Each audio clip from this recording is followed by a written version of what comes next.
Potassium dichromate compound. Generally જે potassium dichromate compound જે છે એના યુઝિસ શું છે?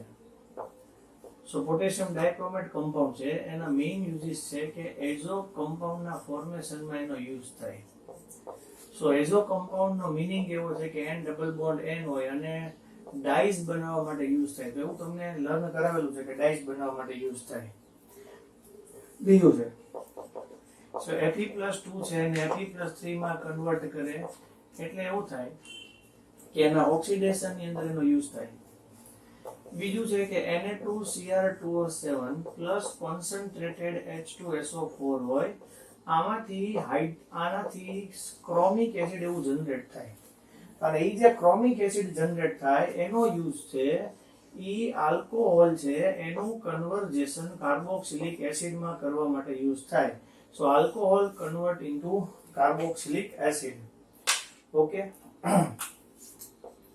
અગેન આપણે જોઈએ એઝો કાર્બન પોટેશિયમ ડાયક્રોમેટ નો યુઝ છે એઝ અ રિએજન્ટ તરીકે પણ થાય, બરાબર.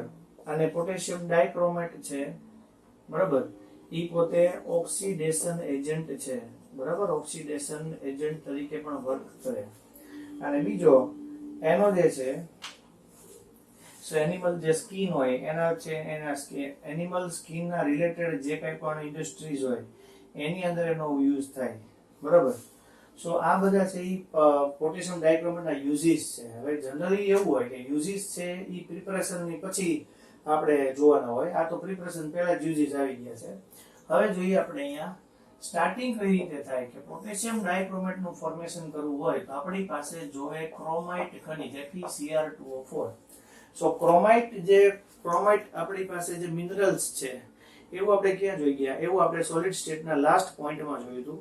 તો સોલિડ સ્ટેટની અંદર જે લાસ્ટ પોઈન્ટ હતો એ આપણી માટે ફેરી મેગ્નેટિઝમ હતું, એમાં ફેરાઇટ ખનિજ આવતી હતી. તો આ એક જેવી એક ખનિજ છે, એની જેવું એક મિનરલ્સ છે FeCr2O4 છે. એની જે રિએક્શન છે એ તમે Na2CO3 પ્લસ O2 સાથે કરશો એટલે એના અંદરથી જે પ્રોડક્ટ મળે આપણને એ કઈ પ્રોડક્ટ મળે? એટલે આ જે ક્રોમાઇટ ખનિજ, ક્રોમાઇટ મિનરલ્સ છે એની અંદરથી આપણને મળે ઈ સોડિયમ ક્રોમેટ મળે. અને ઈ સોડિયમ ક્રોમેટ છે એની સાથે સાથે અહીંયા આપણને મળશે Fe2O3 પ્લસ અહીંયા આવશે CO2 કાર્બોનેટ છે એટલે એમાંથી કાર્બન ડાયોક્સાઇડ છે એ જનરેટ થશે. હવે અહીંયા આપણા માટે 4 યાદ રાખવાના. 4 યાદ રાખશો એટલે આપણું ઇક્વેશન બેલેન્સ થશે. 4 Fe આવશે તો અહીંયા આપણે 2 લખશું. 8 ક્રોમિયમ આવશે તો અહીંયા આપણે 8 લખશું એટલે 8 ક્રોમિયમ થઈ જશે. અહીંયા 8 સોડિયમ 8 * 2 એટલે 16 સોડિયમ થશે, આપણે અહીંયા 8 લખશું. અને 8 લખશું એટલે અહીંયા કાર્બન નંબર ઓફ કાર્બન છે 8 આવશે એટલે અહીંયા પણ 8 આવશે. એટલે ટોટલ હવે જે રિમેઇન રહ્યું એ ઓક્સિજનને બેલેન્સ કરવાનું એ રિમેઇન રહ્યું. સો 4 * 4 એટલે 16 થશે પ્લસ અહીંયા આપણે જોઈએ 8 * 4 એટલે 32 ઓક્સિજન થશે પ્લસ અહીંયા 2 * 3 એટલે 6 ઓક્સિજન થશે અને 8 * 2 એટલે 16 ઓક્સિજન થાય રહેશે. અહીંયા આપણી માટે 32 અને 22 એટલે આપણા માટે ટોટલ નંબર ઓફ 54 ઓક્સિજન થશે. અહીંયા 16 અને 14 24 અને 16 40 થઈ ગયા એટલે રિમેઇન્ડર 7 થઈ ગયું. આ જે સોડિયમ ક્રોમેટ છે ઈ સોડિયમ ક્રોમેટ છે એમાં આપણે ડાયક્રોમેટમાં કન્વર્ટ કરવું હોય તો આપણે એને એસિડિક મીડિયમનો યુઝ કરીએ. અને એસિડિક મીડિયમનો યુઝ કરીએ એટલે એમાંથી આપણને સોડિયમ ડાયક્રોમેટ મળશે અને આપણને સોડિયમ ડાયક્રોમેટની સાથે Na+ and H2O મળે. અહીંયા આપણા માટે ક્રોમિયમ 2 છે એટલે અહીંયા 2 થી મલ્ટીપ્લાય કરશું. આપણે 2 થી મલ્ટીપ્લાય કરશું એટલે ટોટલ નંબર ઓફ સોડિયમ 4 થશે. અહીંયા પણ આપણે 2 એડ કરશું એટલે 2 અને 2 4 થશે. ક્રોમિયમ નંબર 2 થશે. 2 * 4 એટલે 8 થશે. 7 અને 1 થઈ ગયું.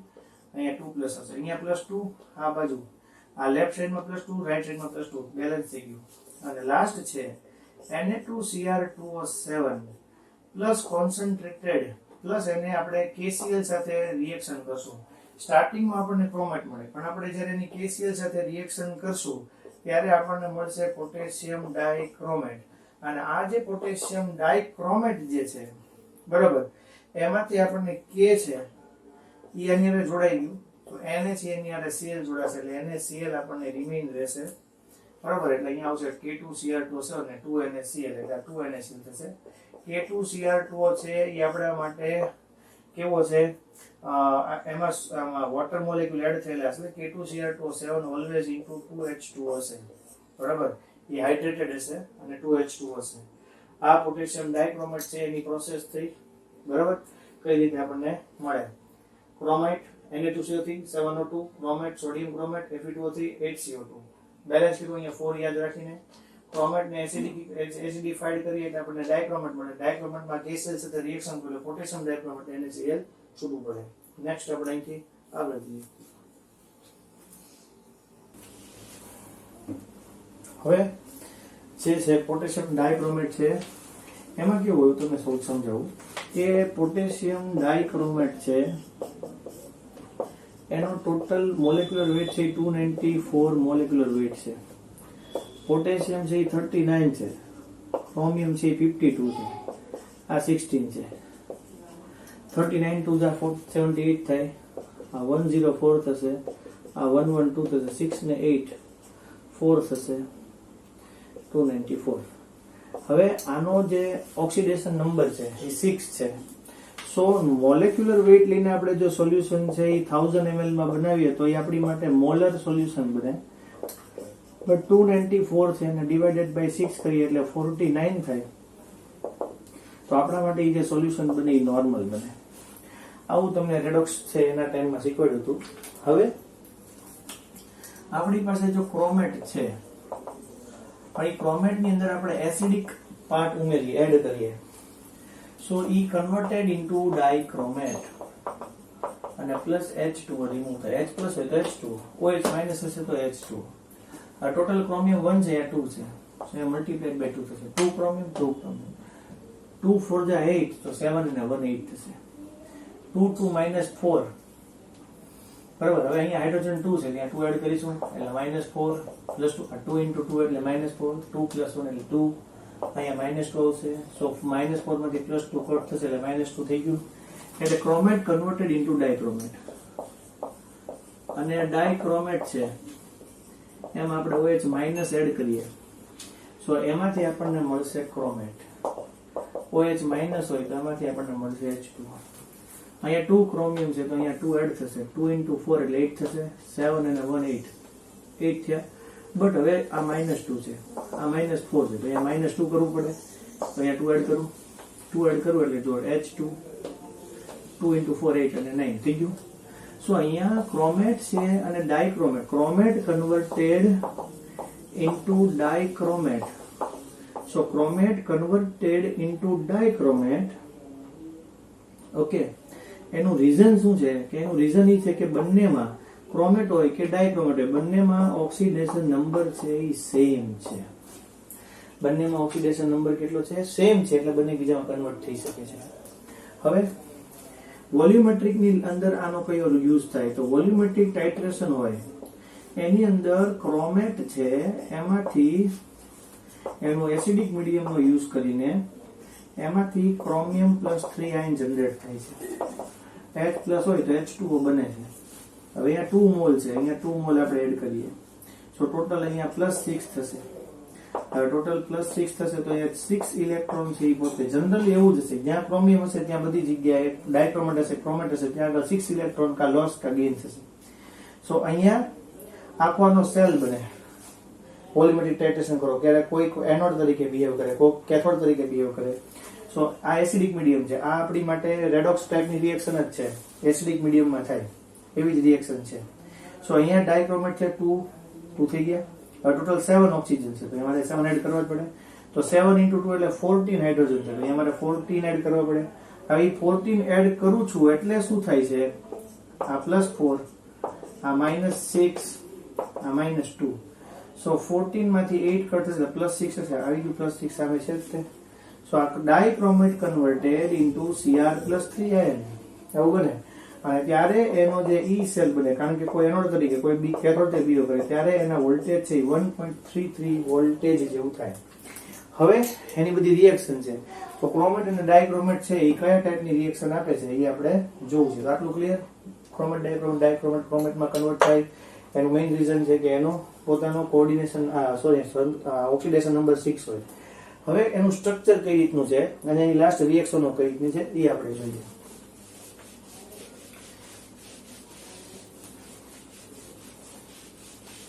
તો એનું જે સ્ટ્રક્ચર જે છે એની અંદર આવું આવે છે કે ક્રોમિયમ હોય ને તો એ ટેટ્રાહેડ્રલ ટાઈપ સ્ટ્રક્ચર છે. ટેટ્રાહેડ્રલ ટાઈપ સ્ટ્રક્ચર છે એટલે જનરલી કેવું છે કે ક્રોમિયમ છે એ 24 છે, આર્ગોન 4, 4s, 1, 3d, 5 છે, ટોટલ નંબર ઓફ ઇલેક્ટ્રોન 6 છે. 6 હોય એટલે ઓક્સિજન છે એની 2 આપણી માટે વેલેન્સી હોય, બટ એમાં 1 ઓક્સિજન એડ થયો છે એટલે અહીંયા CrO4 -2 છે. જ્યારે Cr છે એ બીજા Cr સાથે કનેક્ટ થશે ત્યારે જનરલી આવી રીતે જ થશે. આવી રીતે જ છે એ ક્રોમિયમ સેટ થશે. અહીંયા બધી જગ્યાએ ઓક્સિજન છે, અહીંયા વચ્ચે બ્રિજ બોન્ડ થી ઓક્સિજન આવે આ રીતે. Cr2O7 હશે તો પણ એ -2 હશે, આવી રીતે બનશે. આ જે બે બ્રિજ બોન્ડ છે એના વચ્ચેનો જે એંગલ છે એ 126 ડિગ્રી છે. આ જે એંગલ છે 16, આ જે બોન્ડ લેન્થ છે Cr અને O વચ્ચેની એ આપણી માટે CrO જે લાસ્ટ છે, બરાબર, આપણે એમ કહીએ એન્ડ સાઈડના CrO છે એની અંદર 163 pm બોન્ડ લેન્થ છે અને બ્રિજ બોન્ડ છે એની વેવલેન્થ એની અંદર એની જે બોન્ડ લેન્થ છે એ 179 છે. આ 16, આ 17, 3 ત્રીજા 9 યાદ રાખી શકાય, અથવા ટોટલ છે એ 9 છે. ગમે છે કે ટોટલ આ 3 છે અહીંયા છે ને 6 ને 3 9 અહીંયા છે, ભૂલાઈ ન જાય એટલે, કારણ કે યાદ રાખવાનું છે. 126 છે એ બોન્ડ એંગલ છે, આ બોન્ડ લેન્થ છે બંને, આ બ્રિજ ની બોન્ડ લેન્થ છે, આ એન્ડ ની બોન્ડ લેન્થ છે. ઓકે, હવે કઈ રીતે છે? Iodine converted into I2, Sn+2 converted into Sn+4, Fe+2 converted into Fe+3 or H2S converted into H+ or S. આ બધું ક્રોમેટો ડાયક્રોમેટ કરે. હવે 6 ઇલેક્ટ્રોન છે એ બધામાંથી રિલીઝ થશે એટલે ઓક્સિડેશન એજન્ટ છે, બરાબર. તો બીજાનું જો બીજો કોઈ કમ્પાઉન્ડ હશે, એની અધર કમ્પાઉન્ડ હશે, એનું એ પોતે ઓક્સિડેશન કરશે. ઓકે, તો આ 2 છે તો અહીંયા આપણે 2 લખીએ, બરાબર, પણ અહીંયા 2 કરશું તો તકલીફ થશે એટલે આપણે અહીંયા શું કરીએ 6I કરીએ. 6 એ ટોટલ -6 3 મોલ I2 થશે. અહીંયા ટોટલ આપણી માટે 6 છે તો આપણી માટે +4 અને -2 થાય. તો આપણે અહીંયા 3 મોલ ઓફ Sn+2 કરીએ એટલે 3 × 2 એટલે 6 થશે. બટ અહીંયા આપણે 6 જો કરીએ તો 6 × 2 એટલે કેટલા થશે? 12. 6 × 4 24 માંથી 6 કટ થશે તો 24 માંથી 6 18 થઈ જાય. એટલે આપણે અહીંયા ચેક કરીએ 3 × 4 એટલે 12 માંથી 6 ગયા 6 આવી ગયા તો અહીંયા 3 મોલ આવશે. તો 3 મોલ Sn+2 માંથી 3 મોલ Sn+4 સ્ટેનસ માંથી સ્ટેનેટ 3 મોલ માંથી 3 મોલ પણ સ્ટેનસ માંથી સ્ટેનેટ. અહીંયા ફેરસ માંથી શું આવશે? ફેરિક. તો અહીંયા 6 મોલ માંથી 6 મોલ થશે કારણ કે 6 × 3 એટલે +18 -6 12 થશે. 6 × 2 12 થઈ ગયા. અહીંયા તમે જોશો 6 ઇલેક્ટ્રોન છે -6 છે. હવે હું 3 કરું તો 3 × 2 એટલે 6 થશે, +6 -6 0, તો અહીંયા ટોટલ 0 થઈ ગયું. હવે 3 × 2 એટલે 6 3s. ઓકે, સો આ ટાઈપની બધી રિએક્શન છે એ પોટેશિયમ ડાયક્રોમેટ છે એ આપણને આપે. તો આપણને એટલું આવડું છે. આખું આવડી ગયું. ક્રોમેટ Na2CO3 O2 Na2CrO4 +H2O. Na2CrO4 ને એસિડિક કરીએ ડાયક્રોમેટ મળે. KCl સાથે રિએક્શન પોટેશિયમ ડાયક્રોમેટ. ડાયક્રોમેટ આપણને મળે છે તો એ ડાયક્રોમેટ જ્યારે મળે ત્યારે જનરલી એવું હોય કે K2Cl2O7 મળે ત્યારે એ પોતે હાઇડ્રેટેડ હોય. તો હાઇડ્રેટેડ હોય તેમાં 2 મોલ ઓફ H2O હોય. ઓકે, પછી આપણે જોયું કે એમાં H+ એડ કરીએ તો આપણને એમાંથી શું મળશે? એસિડિક મીડિયમમાં રિએક્શન કરીએ તો આપણને Cr+3 મળે. પછી CrO જે ડાયક્રોમેટ છે એમાંથી ક્રોમેટ આયન હોય તો આપણને આવી રીતે ડાયક્રોમેટ મળે. તો આ રીતે બધા એને બોન્ડ એંગલ અને બોન્ડ લેન્થ. પછી આપણે કીધું કે આયોડાઇડમાંથી આયોડિન મળે, ક્રોમેટમાંથી ફેરસમાંથી ફેરિક, સ્ટેનસમાંથી સ્ટેનેટ, ફેરસમાંથી ફેરિક અને H2S માંથી H+ અને S છૂટું પડે. આ બધી રિએક્શન આપે. લખી નાખવાની એલ્ટી મોટે આખું મોડે થઈ જ જશે. થઈ ગયું ને? પણ થઈ જ જવું જોઈએ. ઓકે, હવે નેક્સ્ટ આપણે પોટેશિયમ પરમેંગનેટમાં જઈએ.